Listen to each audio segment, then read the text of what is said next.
Salut Internet! Il y a pas longtemps, j'ai vu passer que Matteo Messina Denaro s'était fait gauler. Et Matteo, j'en avais parlé dans une vieille vidéo de décembre 2015. Déjà, big up à ceux qui étaient déjà abonnés à cette époque-là, vous pouvez vous manifester en commentaire. À cette époque, c'était l'un des gars les plus recherchés du monde. Je me suis dit que c'était clairement la bonne occasion pour me mettre à jour sur ceux qu'on appelle les Most Wanted. Et j'ai bien eu raison, parce qu'en 8 ans, je peux vous dire qu'il s'en est passé des choses dans le monde du crime. Mais j'ai aussi eu envie de me plonger, cette fois-ci, sur les personnes les plus recherchées de l'histoire. Et vous allez voir, je n'ai pas été déçu. C'est parti, Internet.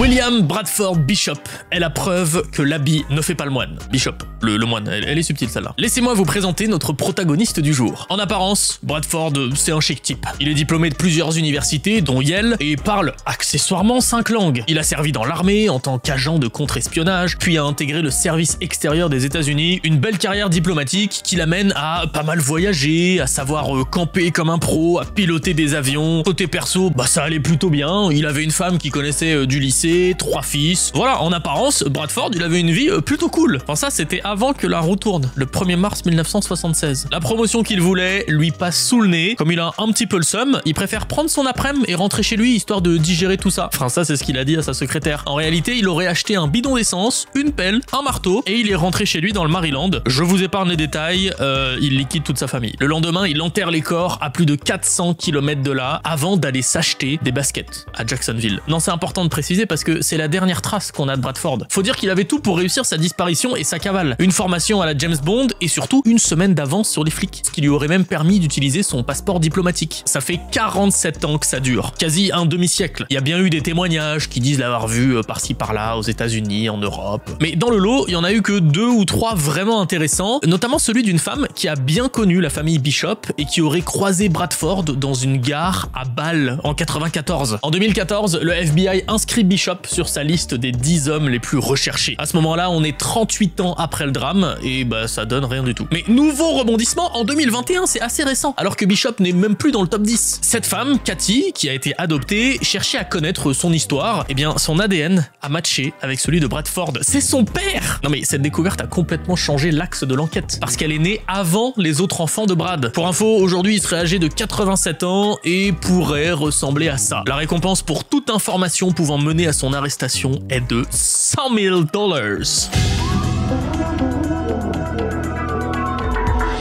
La récompense pour la capture de cette femme est aussi de 100 000 balles selon le FBI. Ruja Plamenova Ignatova est une femme d'affaires germano-bulgare qui est considérée comme la femme la plus recherchée au monde, et ce pour une très bonne raison. Elle a arnaqué pas moins de 3 millions de personnes, et le préjudice est assez élevé, plus de 4 milliards de dollars. C'est insensé. Et autant vous dire que quand tu te casses avec l'équivalent du PIB de la Barbade, bah on n'a pas forcément envie de te laisser faire, hein. Les gens ont envie de te retrouver, c'est normal. Elle est connue dans le monde de la crypto-monnaie comme la cofondatrice de OneCoin, une crypto qui s'est surtout avérée être une grosse pyramide de Ponzi, c'est-à-dire un montage financier frauduleux que vous pouvez imaginer comme une pyramide. Hein. Tu demandes à un client potentiel d'investir dans ta société en lui promettant des taux d'intérêt hyper avantageux. Le client te donne son argent, mais au lieu de l'investir comme promis, tu l'utilises pour payer les intérêts de tes clients les plus anciens. Évidemment, au passage, t'en prends un petit peu pour toi, faut pas déconner non plus. Et ainsi de suite tant que ça marche. Parce que évidemment, quand il y a plus de nouveaux clients, bah tu peux plus payer les anciens, ça se casse la figure, c'est le moment de partir avec tout l'argent quoi. On comprend pourquoi Ruja n'a pas très envie d'être retrouvée. Elle avait promis aux gens de s'enrichir vite, facilement et sans rien faire, donc forcément le discours fut très bien reçu. Mais dès 2015, des critiques ont commencé à émerger et plusieurs avertissements ont été émis à l'encontre de la société. Les autorités de plus de 25 pays ont alerté sur les risques que représentait OneCoin. En 2016 déjà, l'Italie considérait OneCoin comme une pyramide de Ponzi. Des poursuites ont donc été engagées contre Ruja et son frère, qui a en 2019 plaidé coupable pour fraude et blanchiment d'argent. Et pendant que le frérot était en train de plaider coupable, bah Ruja elle a disparu quoi, elle s'est cassée. Elle a été aperçue pour la dernière fois à l'aéroport d'Athènes et est sous le coup de 8 chefs d'accusation. Depuis mai 2022, elle est dans la liste d'Europol des fugitifs les plus recherchés et dans celle du FBI depuis juin 2022.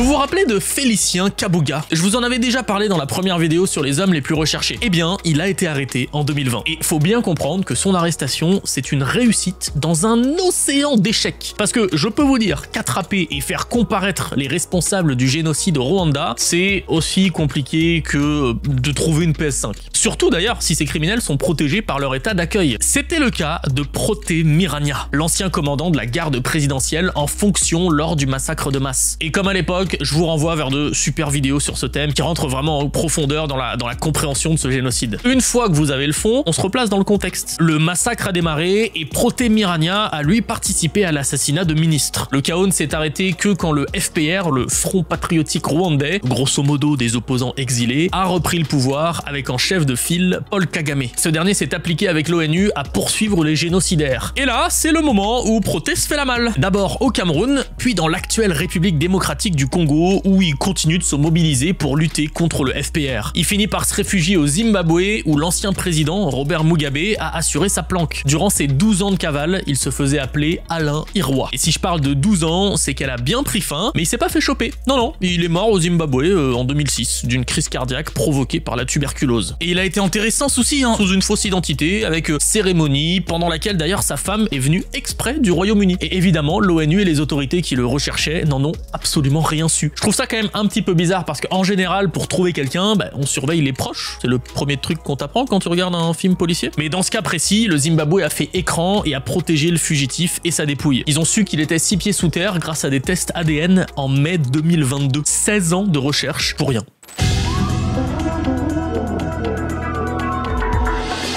En Inde à la découverte de ce monsieur, Om Prakash. C'est très loin d'être le pire de cette vidéo, mais niveau audace, il atteint des sommets, vraiment. Om est originaire de l'état d'Haryana, au nord de l'Inde. Il a été militaire avant d'être licencié en 88 pour ne pas s'être pointé en service pendant 4 ans. Il est aussi connu pour avoir commis quelques larcins, une machine à coudre, une moto, un scooter. Bon, pas de quoi en faire l'homme le plus recherché du pays, quoi. C'est en 92 qu'il passe un nouveau cap. Avec un complice, alors qu'il tentait de voler un homme à vélo, ce dernier a résisté et Om lui aurait mis un coup de couteau. Son collègue finit en prison, mais lui parvient à s'enfuir et disparaît dans la nature. Enfin, ça c'est ce qu'ont conclu les flics à l'époque. En réalité, Om passe 1 an à se cacher dans des temples au sud de l'Inde avant de reprendre sa petite vie dans l'état d'Uttar Pradesh, littéralement à côté de sa région de naissance où il est recherché. Si ça c'est pas de l'audace, je sais pas ce que c'est. Vraiment, dites-vous, il vit tranquille, à découvert. Il s'est marié en 97 alors que il était déjà marié avec une autre femme. Il a fait plusieurs tafs comme conducteur et, tenez-vous bien, acteur. Dans 28 films, le mec n'a peur de rien. Alors ok, c'était des films à petit budget, mais quand même, certains ont été vus des millions de fois sur YouTube. Bon, hey, les gars, c'est quoi le pire qui pourrait m'arriver? Qu'on me reconnaisse dans les... non, mais attendez. Faut dire qu'en Inde, les autorités communiquent pas des masses entre chaque état. Il avait donc pas grand chose à craindre. Et pourtant, c'est pas faux de l'avoir signalé comme une personne en fuite. Il a poussé le bouchon jusqu'à faire des allers-retours dans son bled natal pour voir sa famille. Finalement, il s'est fait délicatement cueillir en 2022 dans sa maison après 30 ans de cavale. Si on peut appeler ça comme ça, finalement, ça m'a pas l'air d'être vraiment une cavale difficile à vivre. Et c'est même pas à cause des films qu'il s'est fait gauler, mais parce qu'il a rempli sa carte d'identité en indiquant le vrai nom de son père. Ça, c'est pas très smart.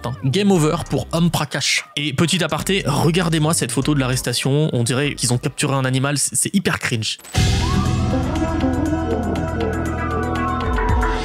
Si je vous dis les affranchis, les infiltrés, le parrain, vous pensez sûrement à la mafia, la prohibition, peut-être même aux gangs. Et si vous aimez comme moi ces chefs-d'œuvre, vous allez sûrement apprécier l'histoire de Thomas James Holden. Nous sommes en 1926, près de Chicago. Le gang Holden Keating est en train de réaliser l'un de ses plus grands méfaits, le détournement d'un train de l'US Mail, l'équivalent de la Poste, et le vol de 135 000 $ de l'époque. Ça représente plusieurs millions de nos jours. Avec l'argent en poche, ils s'évanouissent dans la nature pendant 2 ans avant de se faire attraper en 1928. James Holden et Francis Keating prennent une bonne grosse sentence, 25 ans ferme. Évidemment, en bons malfrats qui sont, il y a aucun monde où ils restent prostrés à attendre la fin de leur peine. En 1930, petit tour de magie, comme dans le Prestige, ils disparaissent de prison. Et hors de question de faire profil bas. Dès qu'ils sont sortis, ils reforment un autre gang à Saint-Paul dans le Minnesota. Là, ils reprennent les affaires, ils font des casses, quelques gros coups et vivent leur meilleure vie, mais sont arrêtés en 1932 alors qu'ils jouaient tranquillement au golf à Kansas City, ville juste à côté côté de la prison dont il s'était échappé. Encore une fois, on est sur un niveau d'audace assez spectaculaire. Bon, là, il croupisse en prison pendant un paquet d'années, et pas n'importe où, à Alcatraz. En même temps qu'Al Capone d'ailleurs. Holden est libéré en 47, et l'histoire n'est pas finie. En 49, il vrille totalement, il dézingue sa femme et ses beaux-frères lors d'une dispute familiale, retour en cavale. Il est recherché de partout, et en 1950, comme il était quand même légèrement dangereux, hein, le bonhomme, mais le FBI en fait le premier homme à figurer sur la toute première liste des 10 personnes les plus recherchées. Démarche qui a porté ses fruits grâce à la photo fournie avec l'avis de recherche d'Holden. Un homme le reconnaît dans l'Oregon, contacte la police, et cette fois-ci, c'est la perpétuité pour Thomas, qui meurt en cellule en 53.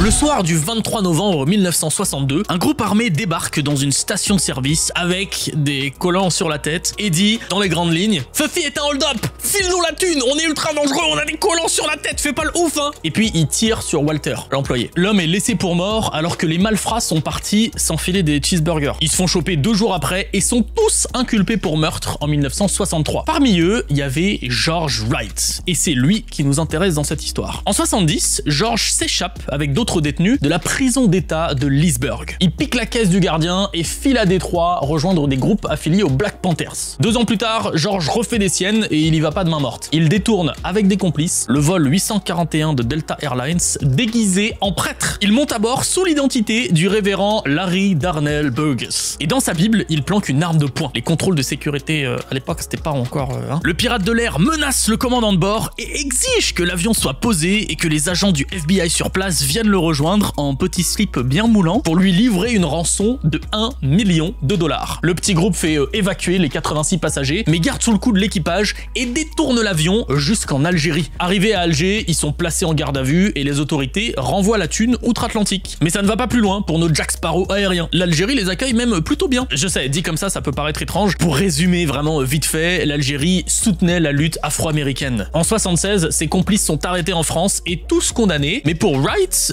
tout est all right, parce qu'il a fait son bonhomme de chemin, le gars. Il est passé par la France, la Guinée-Bissau et a atterri au Portugal. Là-bas, il s'est réinventé une petite vie, tranquille, sans faire aucun débordement. Il a pris le nom de José Luis Jorge dos Santos. Il a épousé une traductrice, a eu 2 enfants, il a fait quelques petits jobs, mais clap de fin en 2011, il est attrapé au Portugal après 41 ans de cavale. Le FBI a remonté sa trace en comparant les empreintes digitales de la prison du New Jersey et celles présentes sur la carte d'identité portugaise de George. Les États-Unis ont exigé qu'il soit extradé, mais ça a été refusé par le Portugal, au motif que José est maintenant un citoyen portugais, qu'il a rien fait depuis 40 ans. Il est donc libre. Par contre, je serais lui, je sortirais pas du Portugal, parce que le FBI risque vraiment de lui tomber dessus à n'importe quel moment.